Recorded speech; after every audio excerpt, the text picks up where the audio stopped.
C'est l'un des joyaux high-tech de la gendarmerie.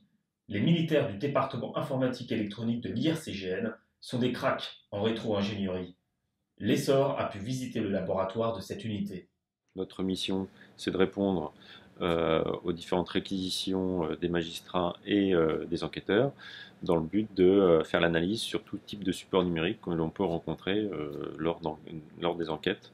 Alors au niveau du département, depuis 2 ans, on a augmenté en effectif. On a beaucoup plus de place pour pouvoir travailler et avoir du matériel supplémentaire dans nos investigations numériques. Environ 300 dossiers par an pour 60 téraoctets de données. Les 20 experts du département ne manquent pas de travail. Nous sommes composés de personnes au sein du département qui sont des passionnés. Nous recrutons également des personnels issus d'écoles ou dans le monde privé pour qu'ils puissent nous rejoindre et qui ont des spécialités bien particulières dans le domaine de l'informatique ou de l'électronique également. Tomographes, fer à souder, impression de circuits intégrés, les hackers de la gendarmerie ont une large palette d'outils à leur disposition. Au niveau budget, on est limité. Nous n'avons pas la possibilité d'acheter ce type de service à une société privée, éventuellement d'acheter des exploits ou des failles de sécurité d'un système, etc.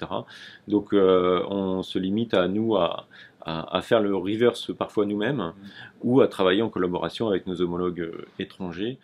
Les gendarmes de l'IRCGN ont de la ressource. Ils ont par exemple développé ce module pour piéger des voleurs de code de carte bleue. Et ils profitent aussi parfois de l'imprudence des criminels. Aujourd'hui, on a la technologie qui permettrait à quelqu'un qui s'y connaît très bien de pouvoir, je dirais, cacher ou chiffrer ces données de manière où on est impossible à pouvoir récupérer l'information.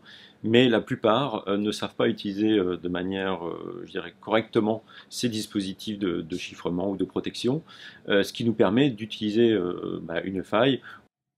Le domaine reste sensible et l'on garde soigneusement ses secrets. Le département est en mesure de faire certaines choses dans des domaines bien particuliers.